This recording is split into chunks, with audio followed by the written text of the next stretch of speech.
토크 회의에서는 지난 6일 지방선거 당선인들을 모시고 대화를 나눠보는 시간을 마련했습니다. 문수기 서산시의원 당선자 나오셨습니다. 안녕하세요. 반갑습니다. 예, 일단 축하부터 드리겠습니다. 감사합니다. 예, 첫 번째 시의원 도전에서 무투표로 당선됐습니다. 소감 한 말씀 해주시죠.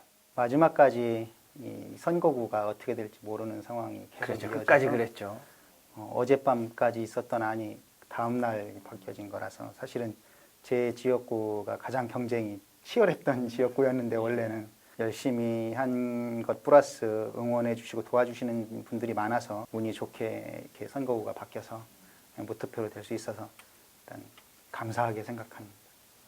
자, 지난 인터뷰에서 육아의 어려움을 토로하셨습니다. 네. 근데 이제 당선이 되셨어요. 의정 활동을 하시려면 더 바빠질 텐데 무슨 대책은 세우셨습니까? 대책은 시간이 대책이라고 생각합니다. 기존에 해왔듯이 선거운동 한 1년 1개월 정도 선거를 준비하면서도 틈나는 대로 제가 할 수 있는 집에서 설거지, 청소 할 수 있는 것들을 해왔고 또 애기 엄마한테 늘 이야기하는 게 지금 당장 어려움이 있거나 뭔가 있으면 여보 나중에 이때 어떡하지? 라는 이야기들을 해요. 그러면 제가 뭐라고 이야기를 하냐면 아이들은 큰다. 지금과 똑같은 상황이 펼쳐지지 않는다. 더 어려운 상황이 올 수도 있고 지금보다는 훨씬 더 수월해질 수 있기 때문에 앞으로 의정활동을 하면서 하루하루 시간이 가고 아이들은 커갈 것이고 거기에 맞춰서 밖의 의정활동과 안의 육아를 병행하는 것은 큰 문제가 되지 않는다고 생각합니다. 자신 있으시네요. 네.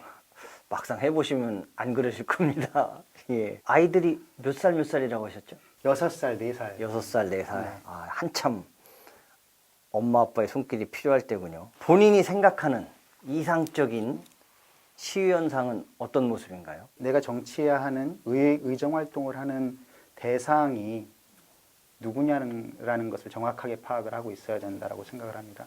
국회의원은 언젠간 내가 장관이 될 수 있고 언젠간 대통령이 될 수 있다라는 생각을 가지고 정부 정책, 그다음에 대통령실의 정책에 대해서 입법 활동을 펼치고 하는 것이고 도의회 의원은 도지사를 상대로 해서 정책에 대한 견제를 하는 것이라고 생각을 하고 시의원은 그렇다면 시장의 정책, 시장에 대해서 견제를 하고 정책에 대해서 이야기를 하고 논의를 하고 그런 의정활동을 하는 것이 목표이고 그것을 타겟으로 정해야만 나머지 일들에 대해서 내가 어떻게 의정활동을 할 것인가에 대한 방향성이 정확하게 정립이 된다고 생각하기 때문에 공무원들의 발목 잡기식의 의정활동이 아니라 내가 시장이 됐을 경우에 내가 시장이라면 어떤 이 정책이 맞는 것인가 이 세금을 이쪽에 쓰는 것이 맞는 것인가라는 늘 그 물음에 답을 해야 된다고 생각을 합니다.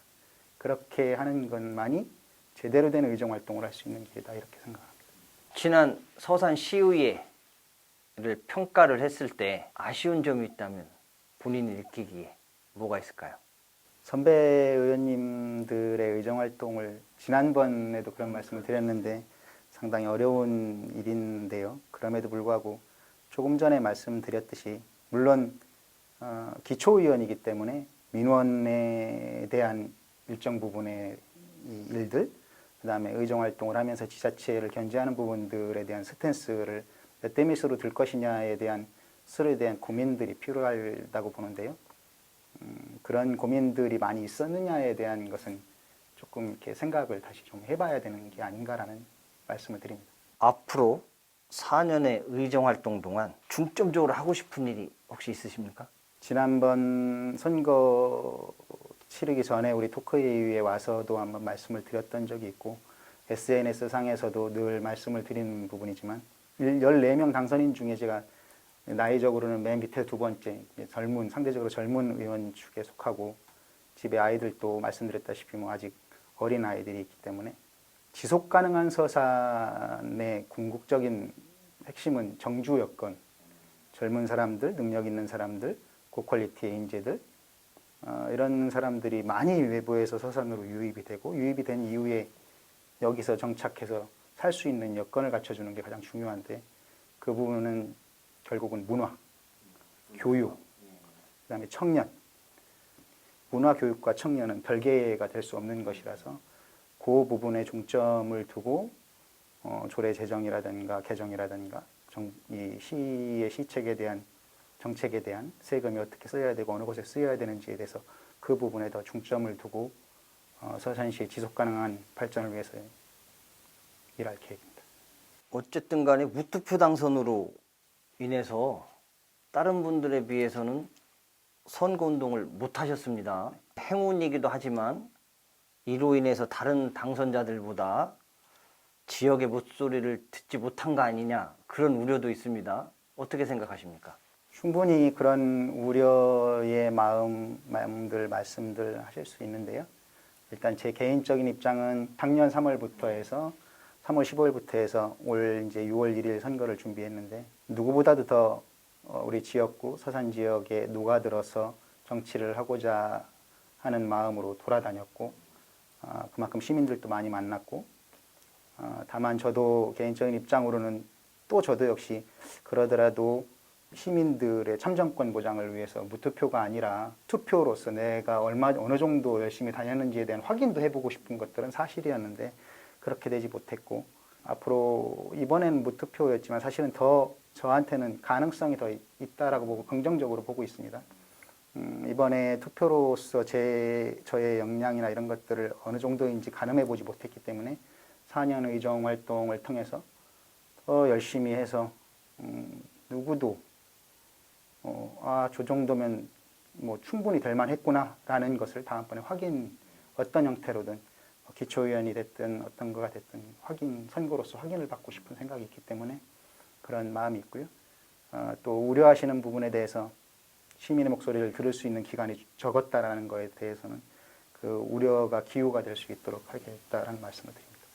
그만큼 많이 들으셨다는 자신감이 있으신 거죠? 네. 예. 자, 그럼 시민들에게 하고 싶은 말씀이 있다면 한 말씀 해주시죠. 여러 곳에서 이렇게 인터뷰라든가 또 주변 분들하고 이야기를 할 때 출사표 비슷한 말씀들, 글들을 내면서 열심히 노력하겠다는 말씀을 드리고 또 거기서 조언으로 피드백으로 오는 것은 늘 초심이라는 이야기였거든요.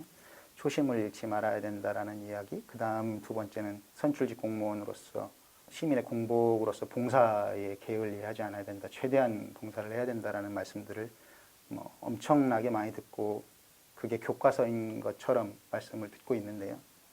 저는 봉사라는 개념을 더 뛰어넘어서 일을 하고 싶습니다. 서산시 의회의 주인이 나다.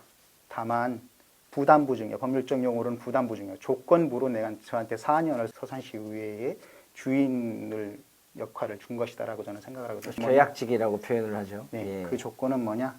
서산시 의회가 조금 더 정치적으로 성숙되고 서산시가 좀 더 발전할 수 있고 더 프리미엄을 붙일 수 있는 역할들, 의원으로서 그런 역할들을 잘 해라. 그렇게 하는 조건으로 너한테 주인 된 권리를 줬다. 저는 이렇게 생각하고 그 주인의 마음으로 해야 책임감이 있고 사명감이 있고 소명의식이 있고 그 주인의 마음으로 했던 모든 것들, 서산시의 퀄리티가 높아지는 것들의 혜택을 제 자신이 본다라는 생각으로 제가 SNS 우리 의회 홈페이지에 글을 하나 인사말을 올려달라고 해서 의회에도 준 내용에도 있는데요. 어떤 곳에 있든 주인된 마음으로 행하게 되면 그 결과는 참되게 될 것이다라는 수처작주라는 이제 표현을 좋아하는데 그렇게 꼭 하도록 할 것이고 봉사의 개념을 넘어서서 할 것이다. 봉사의 개념이라고 한다면 아무래도 책임감이나 사명감, 소명의식이 집의 주인보다는 덜하지 않겠느냐라는 생각으로 있기 때문에 시민들께서 이번에는 무투표여서 제가 되는 거야 안 되는 거야 저 친구가 의정활동을 잘할 수 있는 거야 없는 거야에 대한 가늠을 해보지 못한 그런 아쉬움이 있겠지만 이런 마음이 있으니까 앞으로 4년 의정활동 더 나아가서 서산시의 의원으로서 서산시를 대표하는 정치인으로서 커갈 수 있도록 잘 돌봐주시고 응원해 주시고 또 잘못하는 거 있으면 꾸짖어 주셨으면 좋겠다라는 말씀을 드립니다. 어찌 보면 표를 직접적으로 받아보지 못했기 때문에 내 위치가 어느 정도 되는구나. 그거를 파악을 못하신 것 때문에 더 열심히 해야 된다는 의미이기도 하네요.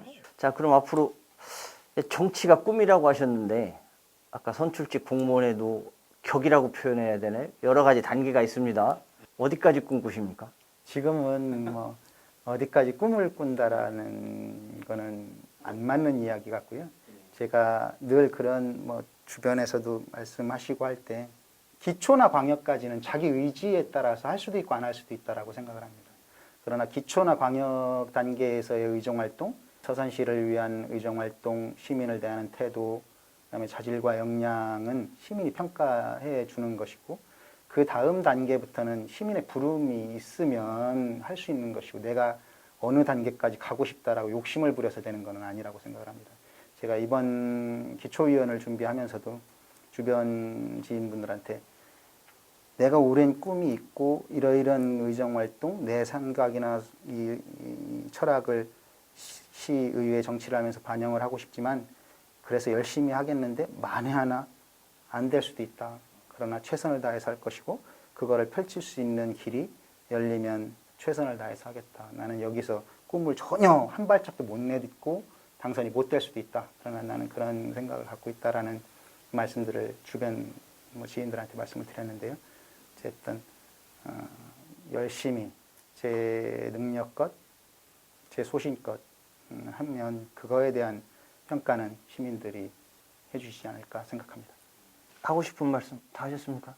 어떤 지난번 토크회의에 처음 이렇게 불러주셔서 감사하다는 인사를 그때 긴장을 해서 못 드려서 제 내내 마음에 걸렸습니다. 하여튼 그때 우리 국장님께서 다시 한번 당선이 되면 또 한번 인터뷰를 했으면 좋겠다라고 말씀을 해주셨었는데 또 이렇게 다시 이렇게 찾아뵙고 인사드리고 여기 이곳에 불러주셔서 너무 감사하게 생각하고요. 뭐 늘 잘하는 게 있으면 좀 응원 좀 해주시고 잘못하는 게 있으면 늘 편하게 이야기를 좀 해주셨으면 좋겠다라는 말씀 또 한번 드립니다. 당선되신 거를 살아오셨다고 표현을 하시더라고요. 예, 그만큼 치열하다는 얘기일 텐데, 자 이제 문숙이 당선인께서도 이 시대를 살아가는 멋진 남편, 멋진 아빠, 그거를 뛰어넘어서 지역을 대표하는 멋진 정치인으로 꼭 필요한 정치인이 되시길 기원하겠습니다. 오늘 나와주셔서 감사했습니다. 감사합니다.